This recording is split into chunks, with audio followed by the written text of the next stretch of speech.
São 7h40. Jornalista Beto Almeida Carlos Silva está aqui aguardando para mais uma informação no Alerta Geral, pois a comissão do Senado avança com proposta que prevê mínimo de vagas para mulheres no Legislativo. Iniciativa ocorre ao mesmo tempo em que a Justiça Eleitoral tenta impulsionar candidaturas femininas. Carlos Alberto de volta no Alerta Geral. A mobilização para as mulheres terem mais espaço na vida política. A Comissão de Direitos Humanos do Senado aprovou um projeto de lei que estabelece uma cota de 30% das cadeiras para as mulheres nos legislativos do país. A iniciativa ocorre ao mesmo tempo em que a Justiça Eleitoral tenta fazer com que partidos cumpram regras adotadas para impulsionar as candidaturas femininas. O projeto de lei será enviado para análise da Comissão de Constituição e Justiça e, se avalizado, irá ao plenário do Senado, sendo encaminhada em seguida para apreciação dos deputados federais. A reserva de vagas a mulheres é discutida desde o ano passado por uma proposta de emenda à Constituição, PEC, que está travada no Senado. A legislação obriga que os partidos reservem, no mínimo, 30% das candidaturas para as mulheres nas eleições proporcionais para a Câmara dos Deputados, Assembleias Legislativas e Câmaras Municipais. As legendas, no entanto, começaram a burlar a determinação com as candidaturas laranjas, ou seja, candidaturas falsas apenas para cumprir a cota. Na tentativa de fechar o cerco e seguir trazendo as mulheres para a política, a Justiça Eleitoral determinou que, a partir de 2022, os partidos políticos também fossem obrigados a destinar o mínimo de 30% dos recursos públicos para as campanhas femininas. A cota vale para o fundo partidário e para o fundo eleitoral. Os partidos políticos foram obrigados a separar 30% do tempo e propaganda gratuita na rádio e também na televisão às mulheres.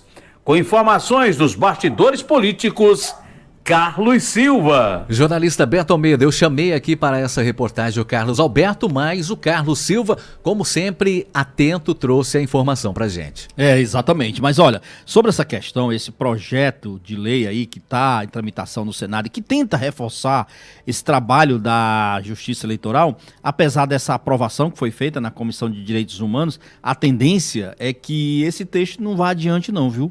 Porque, primeiro, essa reserva de vagas para mulheres nas candidaturas, nas campanhas, ela é discutida desde o ano passado, como o Carlos Silva falou, por uma PEC, uma proposta de emenda à Constituição que está travada no Senado. Então, a discussão aí na comissão que a gente viu, do Senado, na Comissão de Direitos Humanos, ela está sendo vista mais como uma maneira, vamos dizer assim, de pressionar pelo andamento da PEC na casa, porque o andamento da proposta de emenda à Constituição é muito mais importante do que simplesmente esse outro projeto de lei.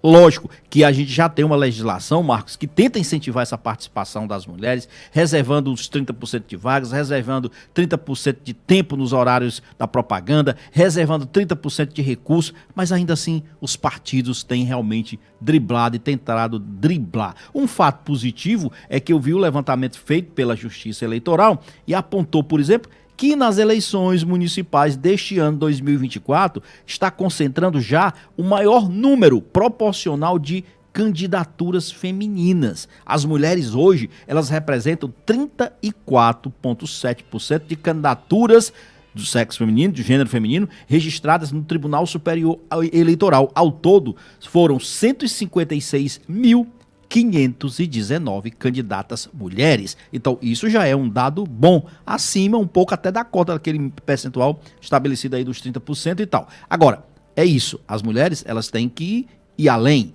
e não se contentar em ser laranja de partido nenhum, Marcos.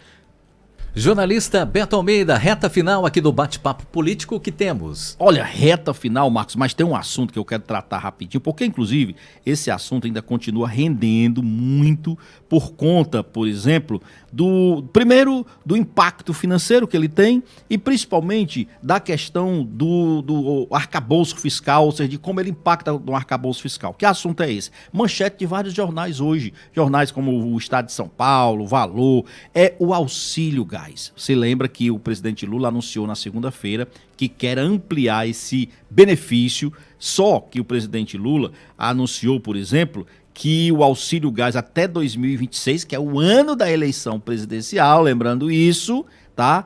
Isso ele quer multiplicar por 4 o total de famílias que serão assistidas pelo auxílio gás. Ok, qual é o problema aí? É que, na realidade, o governo está tentando driblar essa questão do gasto do auxílio gás no orçamento da União. E aí, como é que ele quer fazer isso? É um projeto de lei que está sendo rebatizado. Na realidade, ele quer rebatizar o programa, não é mais auxílio gás, vai ficar gás para todos, vai ser operado pela Caixa Econômica, pode receber recursos de empresas de petróleo, só que em vez de eles depositarem a contribuição obrigatória no Fundo Social do Pré-Sal, essas empresas repassariam o dinheiro diretamente ao banco, ou seja, para a Caixa Econômica Federal.